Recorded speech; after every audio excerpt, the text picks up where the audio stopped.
तो मैं इंद्रेश अपने YouTube channel Indresh GS classes में आप सभी का स्वागत करता हूं। दोस्तों, आज हम लोग जो है एनसीएफ जो हमारा जो है 2005 एनसीएफ 2005 के बारे में पूरा स्टडी करेंगे। ठीक है, तो आप लोग जो है ज़्यादा से ज़्यादा लोगों को जोड़ने की कोशिश करिए जो है। ठीक है, ज़्यादा से ज़्यादा लोगों को जोड़ लीजिए। ठीक है, आज बहुत ही महत्वपूर्ण क्लास हमारी है। ठीक है, और आप लोगों के पास समय नहीं बचा है। ठीक है, यह क्लास बहुत बड़ी नहीं होगी, ज़्यादा से ज़्यादा 10 से 15 मिनट की क्लास होगी, लेकिन ये महत्वपूर्ण है। इनसे कम से कम आपके 4 से 5 क्वेश्चन 100% कोई नहीं रोक सकता है। 4 से 5 अधिक ही आ सकते हैं, 10 क्वेश्चन मान के चलिए जो। ठीक है, कहीं नहीं गए हैं। ठीक, तो आप लोग ज़्यादा से ज़्यादा लोगों को क्या करिए, जोड़िए और इस वीडियो को शेयर भी कर दीजिएगा। ठीक, सब्सक्राइब भी कर लीजिएगा। ठीक है, बहुत ही महत्वपूर्ण टॉपिक है, तो इसको 1 से 2 बार इस वीडियो को देख लीजिएगा। लास्ट में शार्ट नोट्स के साथ है, पूरा डिटेल के साथ हम लोग अपने कोई चीज़ डिटेल पढ़ने के लिए हम लोग के पास टाइम ही नहीं है। शार्ट नोट्स है, टाइप किया हूँ फटाक से, और इसको जो है हम लोग करते हैं। ठीक है, आइए देखिए, जो इंपॉर्टेंट चीज़ें उसी को लिया गया है। ठीक, चलिए अब बताइए, पहली क्या करा है, एनसीएफ। कभी कभी पूछ लेता है एनसीएफ का फुल फॉर्म क्या होता है। NCF national curriculum framework. ठीक है, हिंदी में इसे बोलते हैं राष्ट्रीय पाठ्यचर्या रूपरेखा। ठीक है, राष्ट्रीय पाठ्यचर्या रूपरेखा कब आई थी, 2005 में आई थी। ठीक है, इससे क्वेश्चन कई पूछता, तो एनसीएफ का आप लोगों को पता चल गया। चलिए, पहली क्या, 1993 में डॉक्टर एस पाल की रिपोर्ट लर्निंग विदाउट बर्डन। ठीक है, लर्निंग विदाउट बर्डन जो है एक क्या आई थी, रिपोर्ट आई थी। उसी के आधार पर जो है कब, 1993 में, बिना बोझ की शिक्षा, मतलब बोझ रहित। हमेशा बच्चे पर क्या, कोई चीज़ का वर्कलोड, जैसे आजकल के बच्चों पे क्या होता है, जो हम लोग पढ़ते थे तो बहुत होमवर्क दे दिया गया, तो ये चीज़ें जो है तुम लोग होमवर्क से करके लाओगे। ठीक है, 1-2 क्वेश्चन बता दिया गया, और बाकी जो बचे हुए क्वेश्चन है उनको तुम क्या करोगे, होमवर्क से करके लाओगे। तो इस तरह की जो बहुत ज़्यादा बच्चे पर बोझ नहीं देना है। ठीक है, बच्चा हर चीज़ को स्वयं से करके सीखने पर ज़्यादा क्या करना, बल देना है। ठीक, इस चीज़ पर आप लोग विशेष फोकस करेंगे। ठीक, तो ये चीज़ें समझ में आ गई आपको। एनसीएफ 2005 में आरंभ, एनसीएफ 2000 जो मतलब जो राष्ट्रीय पाठ्यचर्या रूपरेखा इस समय हमारी जो चल रही है वो किस पर है, 2005 वाले में है। ठीक है, शुरुआत कौन किया था, तो रविंद्र टैगोर जी के निबंध से। यह इसकी शुरुआत जो किससे हुई थी, रविंद्र टैगोर जी के। ठीक है, रविंद्रनाथ टैगोर, इनके बारे में आप थोड़ा बहुत जानते रहिए, क्योंकि पूछ सकता है। इनको 1913 में साहित्य का नोबेल पुरस्कार दिया गया था। ठीक है, साहित्य का नोबेल पुरस्कार भी तो 1913 में गीतांजलि के लिए इनको प्राप्त है। थोड़ा सा इनके बारे में भी जान लीजिएगा, क्यों, क्या भरोसा, जब यहाँ तक है चीज़ें तो पूछ सकता है। ठीक, चलिए, सभ्यता व प्रगति पर आधारित ये जो हमारी एनसीएफ जो है, क्या हमारी है जो एनसीएफ है, यह हमारी किस पर आधारित है, हमारी सिविलाइजेशन, सभ्यता व उसकी प्रगति पर। जैसे हमारी सभ्यता हो गई, पुरानी जो परंपराएं हैं, जो हमारी सभ्यता बनी हुई है, उसी पे क्या हमारी यह आधारित है। ठीक है, सिविलाइजेशन एंड प्रोसेस पर क्या है, आधारित है 2005। ठीक, अगला क्या कर रहा है, नेक्स्ट जो एनसीएफ 2005 जो है हमेशा करके सीखने से संबंधित, मतलब किसी चीज़ को हमेशा करके सीखना चाहिए। बच्चे को हमेशा उसके स्वयं से सीखने पर ज़्यादा बल देना चाहिए, ताकि बच्चा हर चीज़ को क्या करे, करके सीखे जो है, इस पर ज़्यादा फोकस करता है एनसीएफ 2005। ठीक, आगे संरचना, संरचना मतलब निर्मितवाद की अवधारणा पर बल देता है। ठीक है, संरचना स्ट्रक्चरल चीज़ों पर जो है क्या करता है, संरचना का मतलब क्या होता है, स्ट्रक्चरल चीज़ों पर क्या करता है, निर्मितवाद चीज़ों की अवधारणा पर ज़्यादा क्या देता है, बल देता है। ठीक, ये भी चीज़ें आप लोग, 2 विशिष्ट सूत्रों का पालन करता है। क्या करता है, 2 विशिष्ट सूत्रों का ये क्या करता है, पालन भी करता है हमारा एनसीएफ। इन सब चीज़ों को हमेशा एक कैसे चलता है, ज्ञात से अज्ञात की तरफ। ठीक है, ज्ञात से अज्ञात की तरफ। ठीक है, जो चीज़ें हमें ज्ञात हैं उनसे हमें बच्चे को किस साइड लेके जाना है, ज्ञात से अज्ञात की, जो बच्चा नहीं जानता है। ठीक है, बच्चे को सबसे पहले जो वो जानता है उसी के बारे में उसे जो ज्ञात जो उसको है, मतलब जो घर से वो सीख के अपनी मातृभाषा को सीख के है, फिर वो जो अपनी जो अधिगम जो भाषा सीखना चाहता है उस भाषा को सिखाया जाता है। मतलब ज्ञात से अज्ञात की तरफ। ठीक है, मूर्त से अमूर्त के, मूर्त का मतलब क्या था, प्रत्यक्ष, अमूर्त का मतलब होता है अप्रत्यक्ष। जो चीज़ें प्रत्यक्ष हैं बच्चे को प्रत्यक्ष रूप से चित्र के माध्यम से सिखाइए, जो जो अप्रत्यक्ष हैं उन्हें बाद में सिखाइए। मतलब मूर्त से अमूर्त की तरफ ले जाने के लिए एनसीएफ 2005 का आता है। ठीक है, आगे आइए, आगे है अगली स्लाइड जो हमारी है, अगली स्लाइड क्या कर रही है कि जो एनसीएफ हमारा 2005 है वह शिक्षण अधिगम प्रक्रिया का मुख्य रूप से पाठ्यक्रम पर निर्भर करती है। ठीक है, जो अधिगम मतलब, अधिगम का मतलब होता है सीखना है, सीखने की जो प्रक्रिया मुख्य रूप से किस पे, पाठ्यक्रम पर डिपेंड है। ठीक है, ये चीज़ को भी आप लोगों को याद होना चाहिए। नेक्स्ट क्या कर रहा है, जो मुख्य सूत्र हैं, लर्निंग विदाउट बर्डन, बिना शिक्षा बिना बोझ के, मतलब शिक्षा जो हमारी हो बिना बोझ के होनी, या उसका क्या है, मुख्य सूत्र ये याद रख ले, लर्निंग विदाउट बर्डन। ठीक है, यह इसका क्या एनसीएफ 2005 का क्या है, फार्मूला है। ठीक है, अगला हम पर्यावरणीय शिक्षा को महत्वपूर्ण स्थान दिया गया है। मतलब जो पर्यावरणीय इन्वायरमेंट शिक्षा को सबसे ज़्यादा महत्वपूर्ण एनसीएफ 2005 देता है। ठीक है, पर्यावरण के बारे में, मतलब उनका संरक्षण कैसे करना है, कैसे उनको बचाना है, उनसे क्या हमें प्राप्त होता है, इन सारी चीज़ों के बारे में हमारा जो एनसीएफ 2005 जो है उसमें महत्वपूर्ण स्थान पर दिया गया। ठीक है, बाल केंद्रित को महत्वपूर्ण स्थान, जो बाल शिक्षा हमेशा क्या होनी चाहिए, बाल केंद्रित होनी चाहिए। ये भी चीज़ आप लोग याद रखेंगे, शिक्षा हमेशा क्या होनी चाहिए, बाल केंद्रित, ना कि पाठ्यक्रम और ना ही जो है क्या शिक्षक केंद्रित कभी नहीं होना चाहिए। हमेशा शिक्षा क्या होनी चाहिए, बाल केंद्रित, ना ही पाठ्य पुस्तक केंद्रित भी नहीं होनी चाहिए, ना ही शिक्षक केंद्रित होनी चाहिए। अगला, छात्रों के सर्वांगीण विकास पर बल, हमेशा जो है छात्रों के सर्वांगीण विकास पर बल देना चाहिए और बच्चे को हमेशा अवसर देना चाहिए करके सीखने के लिए। ठीक है, बच्चे को हमेशा क्या अवसर देना चाहिए ताकि वह क्या करके सीखे। ठीक है, शिक्षा को व्यवसाय मुखी बनाने का प्रयास, मतलब शिक्षा को जो है व्यवसाय मुखी बनाने का प्रयास भी एनसीएफ 2005, इस चीज़ को आप लोग याद रखेंगे। ठीक है, 2005 कहता है। ठीक है, शिक्षा को क्या व्यवसाय मुखी बनाने का भी जो है प्रयास करना चाहिए हमें जो है 2000। ठीक, चलिए आगे चलिए। नेक्स्ट हमारा जो है अगला कर रहा है निरंतर एवं व्यापक प्रणाली, CCC जिसको बोलते हैं हम। ठीक है, CCCE की व्यवस्था होनी चाहिए। ठीक है, चलिए आगे चलते हैं। नेक्स्ट अगला दो जो है सहचर्यात्मक अधिगम पर क्या हमें, मतलब सहचर्य का मतलब साथ साथ क्या होता है, साथ साथ सीखने पर बल देना चाहिए। जैसे ग्रुप बना करके पेयर में, ठीक है, पेयर बना करके बच्चों को सिखाना चाहिए। दो दो का ग्रुप बना दिए, चार एक तीन तीन का ग्रुप बना लिए, मतलब इसमें दोनों को एक दूसरे से क्या वार्ता करने के लिए कहिए। तो इस तरह से भी बच्चा अच्छा चीज़ को क्या करता है, सीख सकता है। एक दूसरे की भाषा, एक दूसरे का कल्चर, एक दूसरे का हर चीज़ को क्या कर सकता है, ट्रांसफ़र होता है। ठीक, इस तरह से तो सहचर्य अधिगम पर भी बल देता है। ठीक है, एनसीएफ 2005। आगे देखिए, आगे हमारा है बच्चों को मातृभाषा में ही शिक्षा प्रदान की जानी चाहिए। एनसीएफ 2005 का था कि बच्चों को हमेशा क्या उसकी मातृभाषा में, जिस भाषा में बच्चा आता है, मान लीजिए आप जो है यूपी से हैं तो आपकी मातृभाषा हिंदी है, तो आप जब आएंगे स्कूल में तो आपको हिंदी में ही बच्चे को शिक्षा देनी चाहिए। उसके बाद ना कि स्कूली भाषा में हमें क्या है स्टार्टिंग में देना चाहिए। हमेशा जो एनसीएफ 2005 किस पे, समावेशी वातावरण पर बल देता है, यानी समावेशी शिक्षा पर भी बल देता है। हमारा जो समावेशी शिक्षा का मतलब ये होता है कि जहाँ पे हमारा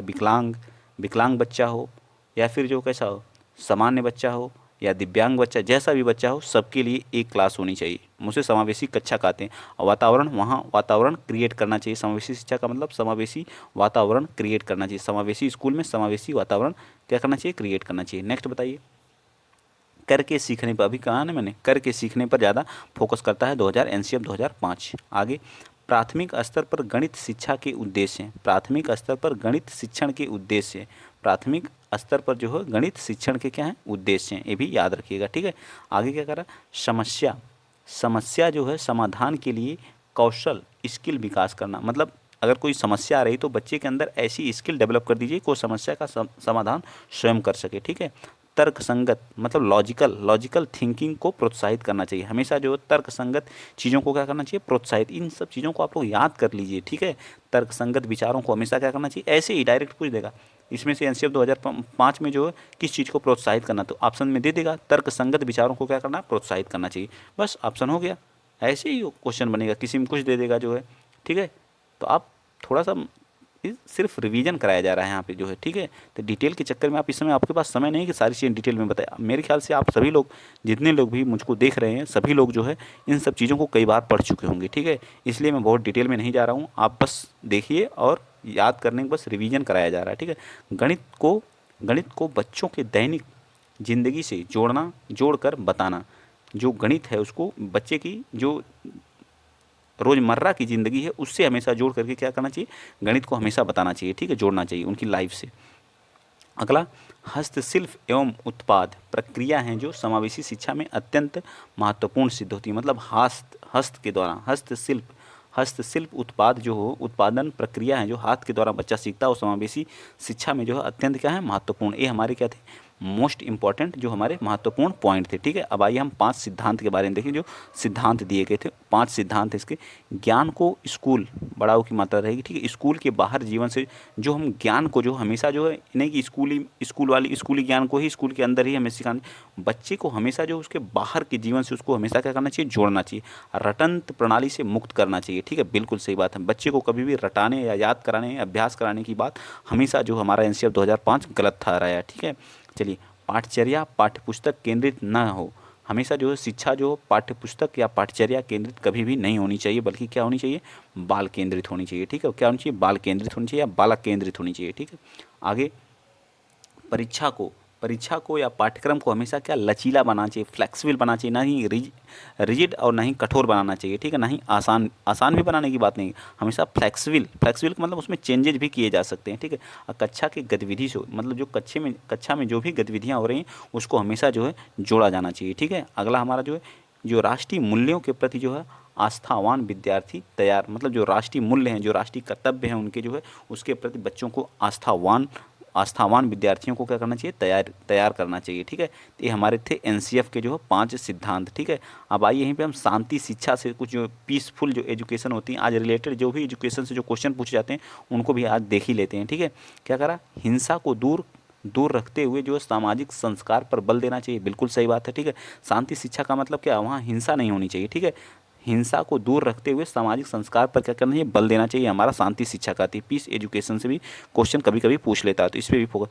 महिलाओं के प्रति आदर व जिम्मेदारी का दृष्टिकोण जो है शांति शिक्षा ये भी कहती है कि महिला के प्रति हमेशा आदर और जिम्मेदारी का दृष्टिकोण। बहुत लोग होते हैं अभद्र टिप्पणियाँ करते हैं जो, तो ऐसी व्यवस्था जो है मतलब ऐसी शिक्षा जो है पीसफुल एजुकेशन के अंतर्गत नहीं आती है। ठीक है, आगे जो है जो विकसित करने के कार्यक्रमों का आयोजन करना चाहिए।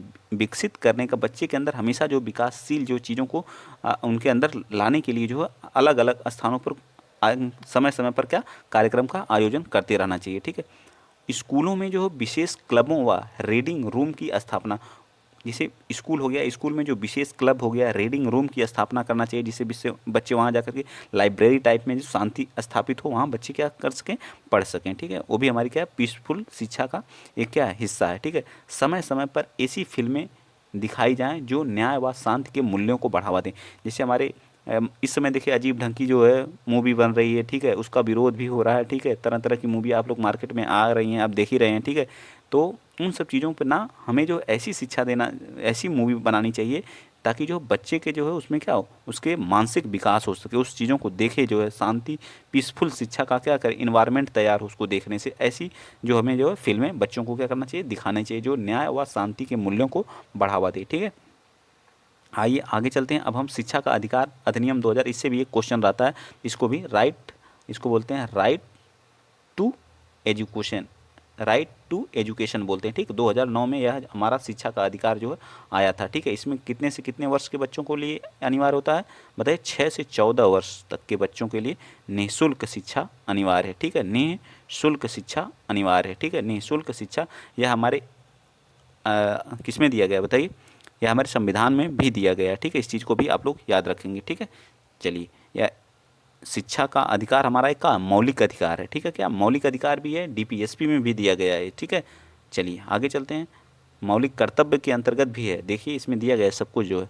चलिए, तो क्या करा, 12 दिसंबर 2002 को भारतीय संविधान के 86वें संविधान संशोधन, मतलब आर्टिकल जो हमारा आर्टिकल है अनुच्छेद 21 के ए 21 आर्टिकल 21 के ए में जो है इसको जोड़ा गया। ठीक है, 12 दिसंबर 2002 को जो हमारा 86वां संविधान संशोधन हुआ था उसके तहत जो शिक्षा का अधिकार 2000 राइट टू एजुकेशन जो 2009 में आया, उसको 2002 में क्या किया गया था, जोड़ा गया था, और लागू कब हुआ, 2009 में। जो 86वें संविधान संशोधन आर्टिकल किस में है, कितना है, अनुच्छेद 21 के ए में है। ठीक है, इसे पूछ देगा जो किस में है। आगे क्या है, 1 अप्रैल 2010 को जम्मू कश्मीर छोड़कर है। ठीक है, ये बोड़कर नहीं, छोड़कर है, थोड़ी सी मिस प्रिंट हो जाती है। ठीक है, छोड़कर यह अधिनियम संपूर्ण भारत में, मतलब 1 अप्रैल 2010 को जम्मू कश्मीर में छोड़ करके पूरे भारत में क्या हुआ, लागू हो गया। ठीक है, निःशुल्क मतलब फ्री शब्द का अर्थ होता है बालक से किसी भी तरह का नई शुल्क नहीं लिया जाए। ठीक है, ये बहुत, मैं थोड़ा सा फास्ट चल रहा हूँ तो आप इस पर मत फोकस करिएगा, आप करते जाइएगा, बस ये रिवीजन क्लास है तो रिवीजन की तरह ही लीजिए। ठीक है, अब ये शुरू से नहीं स्टार्ट हो जाए, रिवीजन जो परीक्षा में आएगा वही चीज़ें हम करा रहे हैं यहाँ पे, जो मोस्ट इंपॉर्टेंट है आपके लिए। जो अनिवार्य मतलब कंपलसरी शब्द का अर्थ होता है 6 से 14 वर्ष के बच्चों को अपने पड़ोस के किसी भी विद्यालय में शिक्षा प्राप्त कर सकते हैं, वो भी क्या, निःशुल्क। ठीक है, क्या निःशुल्क। आर्टिकल अब बता दीजिए आप लोग कौन सा है, अब यही मैं आपको याद करवाता हूँ। आर्टिकल 21 के ए में। ठीक है, 21 के ए में। ठीक है, यदि कोई विद्यार्थी अगला है जो है, कोई विद्यार्थी विद्यालय छोड़ देता है तो वह तो जब वह प्रवेश लेगा तो उसे उसकी आयु के अनुसार प्रवेश दिया जाएगा। ठीक है, उसको उसकी आयु के अनुसार प्रवेश दिया गया, ये भी राइट टू एजुकेशन में लिखा हुआ। ठीक है, चलिए आगे देख लेते हैं, इससे जो भी रिलेटेड है सारा देख लेते हैं। ठीक, चलिए हस्तांतरण एक प्रमाण पत्र होता है जिसको बोलते हैं टीसी। यदि विद्यार्थी अन्य विद्यालय हेतु इच्छुक है, मतलब आप लोग जब पढ़ते होंगे घर या विद्यालय में जो, तो एक टीसी जिसको बोलते हैं ट्रांसफ़र सर्टिफिकेट। ठीक है, हस्तांतरण प्रमाण पत्र बोलते हैं। ठीक है, यदि आप किसी विद्यालय में पढ़ रहे हैं, जिस विद्यालय में आपकी वहाँ मतलब विद्यालय 8 तक था, तो 8 के बाद जो अगले विद्यालय में आपको जाना, तो वहाँ से आप जिस विद्यालय से छोड़ रहे हैं और नए विद्यालय में जा रहे हैं, तो नए विद्यालय आपसे क्या मांगते हैं, हस्तांतरण प्रमाण पत्र मांगते हैं। तो टीसी आपकी जो कौन बनाता है, जिस विद्यालय में आप पहले पढ़ रहे थे वो विद्यालय बनाता है। ठीक है, विद्यालय स्थापना की दूरी, मतलब विद्यालय की स्थापना की दूरी कितनी होनी चाहिए, कक्षा 1 से जो है कक्षा 1 से 5 तक के बच्चों को 1 किलोमीटर और कक्षा 6 से 8 तक के 2 किलोमीटर के अंडर में एक स्कूल होना चाहिए। 2 किलोमीटर के अंडर में एक स्कूल होना चाहिए। ठीक है, चलिए देख लीजिए, ये सब राइट टू एजुकेशन के अंतर्गत आता है। आगे क्या है, प्रत्येक निजी विद्यालय में कुल 25% दुर्बल व वंचित वर्ग हेतु आरक्षित है। मतलब 25% दुर्बल व वंचित के लिए क्या है, निजी विद्यालय में 25% दुर्बल व वंचित के लिए क्या है, वंचित हेतु आरक्षित है। फिर आगे क्या कर रहा है, ऐसे विद्यार्थियों से कोई शुल्क नहीं लेना, इसका उल्लंघन करने पर जुर्माना देना होगा। ठीक है, आगे बताइए, प्रवेश के दौरान बालक बालिका से आयु प्रमाण पत्र या जन्म प्रमाण पत्र नहीं मांगे जाएंगे। ठीक है, एक आता हमारा जो है राइट टू एजुकेशन। ठीक है, फेल व निष्कासित नहीं किया जाए, किसी भी विद्यार्थी को फेल या निष्कासित नहीं किया जा सकता है। ठीक है, ये रहे हमारे जो है। अब यहाँ कह रहा है क्या, नोट जनवरी 2019 में तो धारा में संशोधन किया गया कि आवश्यकता से अधिक कमज़ोर विद्यालय फेल, आवश्यकता से अधिक अगर विद्यार्थी कोई हो तो उसे फेल किया जा सकता है, संशोधन किया गया। इस चीज़ को आप याद रखेंगे। प्रारंभिक शिक्षा के दौरान किसी भी विद्यालय को मानसिक प्रताड़ना किसी भी विद्यार्थी को मानसिक प्रताड़ना नहीं करना है। ठीक है, दंड व अपमानजनक शब्दों का प्रयोग भी नहीं करना, ये भी चीज़ आपको याद होनी चाहिए। जो प्रारंभिक शिक्षा अगर कोई बच्चा कर रहा है तो उसे मानसिक प्रताड़ना कभी भी नहीं करना, और ना ही दंड व अपमानजनक शब्दों का भी प्रयोग नहीं करना। ठीक है, 1 से लेकर 5 तक विद्यार्थियों को ये विशेष ध्यान, अगर आप टीचर बन रहे हैं तो इन सब चीज़ों का विशेष ध्यान दीजिएगा। ठीक है, इसके बाद राष्ट्रीय शिक्षा नीति जो हमारी आई है, न्यू एजुकेशन पॉलिसी, इसको देखेंगे। ठीक है, तो इसका अलग से मैं वीडियो बनाऊंगा क्योंकि वीडियो लंबा हो जाएगा। आज के लिए इतना ही। अगर वीडियो आप लोगों को अच्छा लगा है तो प्लीज़ वीडियो को आप शेयर करिए, चैनल को सब्सक्राइब करिए, ज़्यादा से ज़्यादा सपोर्ट करिए, क्योंकि आपके लिए शॉर्ट नोट्स हैं। आप ये मत सोचिएगा लॉन्ग नोट्स हैं, नहीं तो ये चीज़ें पढ़ाने में 10 या 15 मिनट की वीडियो नहीं बनती, जो काफ़ी लंबी वीडियो बनेगी और पूरा डिटेल के साथ इसको पढ़ाया जाएगा। ठीक है, अब समय नहीं है आपके पास कि मैं डिटेल से पढ़ाऊँ, आप डिटेल से पढ़ें। आपका रिवीजन है जो मोस्ट इंपॉर्टेंट मुझे इसमें से लगा, मैंने उसके अनुसार आपको जो है यहाँ पर कराया। ठीक है, तो अगर वीडियो अच्छा लगा है तो प्लीज़ शेयर कर दीजिएगा। ठीक है, आज के लिए इतना ही। जय हिंद, जय भारत।